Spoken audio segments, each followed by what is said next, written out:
It's finally here! This box contains the algae I ordered for my next experiment on algae blooms. I'm super excited to open this up and get everything started, so let's go. Hey, I'm Leon, and I'm once again experimenting with microalgae.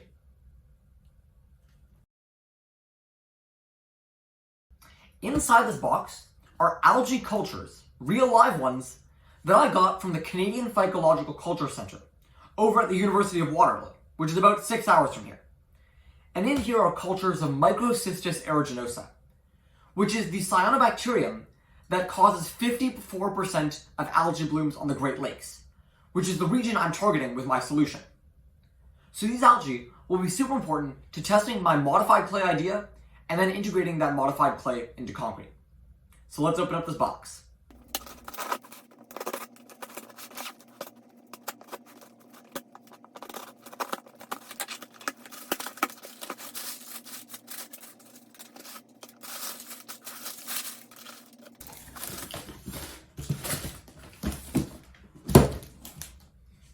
Alright, so inside the box, there were two things. There was this square kind of box, and there's this weirdly shaped newspaper wrapped package. I'm gonna open this one up first, real quick.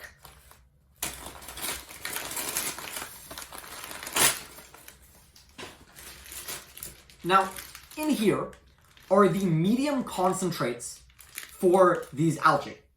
The medium here is basically just a mix of nutrients and water that the algae will need to survive during my experiments.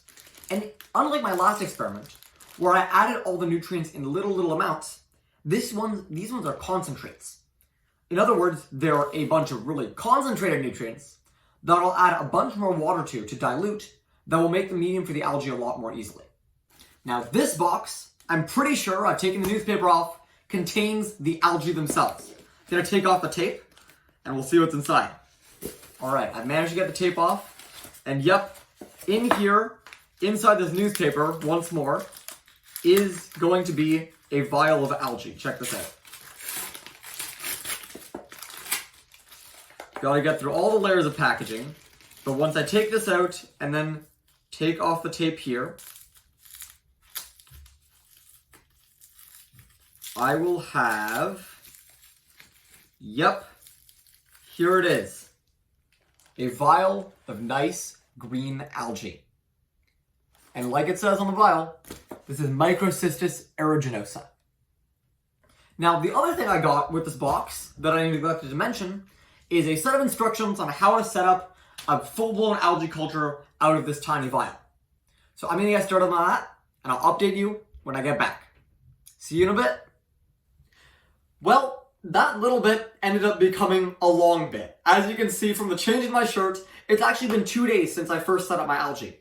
And while I would have loved to record all of this in real time, I realized that I wanted to focus more on making sure that the algae gets set up in the best, most safe, and most clean way possible. Because these algae are a bit harder to grow than my last set. But I've done a number of things over the last couple days. One of the biggest things I did was first set up the algae medium. So those medium concentrates you saw in that package earlier, those are essentially a concentrated version of the nutrients that the algae need to survive. So I whipped up some medium into this jar, and if it seems like a little bit, well, that's because it is. I only ended up making 100 milliliters of medium to start things off.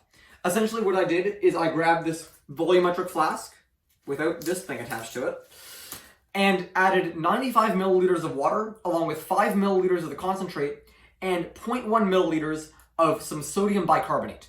And all of that puts together the medium that the algae need to survive. So then I whipped out my Microcystis aeruginosa culture that I got from the University of Waterloo, and I set up 2 subcultures. Now, from the documents that I got from the University of Waterloo, it seems that Microcystis doesn't like to be diluted too heavily. It prefers when it starts off with only a little bit of medium to go with a pretty large amount of algae. So I created 2 subcultures of 10 milliliters of algae into 30 milliliters of medium. And that's why I only made 100 milliliters of medium to start, because I didn't need a lot of it. And those 2 subcultures are now sitting in my algae cultivation chamber over there. Let's take a look.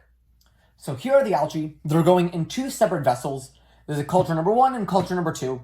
And again, if it looks like there's not a lot of stuff in there, that's because there's only actually about 40 milliliters of liquid in there.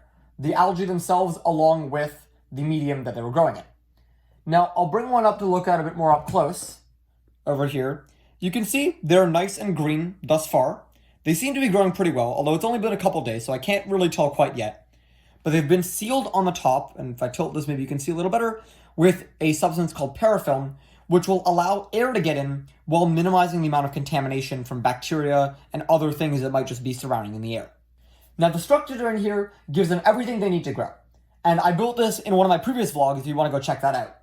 But essentially, they're given light to grow from the LEDs in here. There's air inside the jars in these bottles, and the water inside contains the water they need to perform photosynthesis, as well as the nutrients they require for other processes. So these algae are going to be growing comfortably here, I'm hoping, for the next few days. And then when they get to a little bit darker, similar to the darkness in this original vial here, I'll add in more medium and continue to subculture them until they grow to about, I'm estimating, around 200 to 500 milliliters.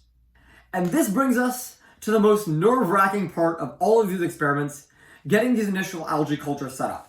It's very easy for cultures like these to crash right off the bat as soon as they're transferred into this new environment like they are right now. And I'm really hoping that nothing bad happens to them, and I'm doing my best to make sure that nothing bad happens to them. I do have some remainder leftover seed culture in this vial in case anything happens. Knocking on wood that it doesn't, though. But that, I think, is where I'll leave the vlog for today. If you want to see more videos like this, and want to see what happens when these algae actually grow up and I start using them for experiments, make sure to keep following along by subscribing on YouTube, following on LinkedIn, and as always, I'll see you in the next one.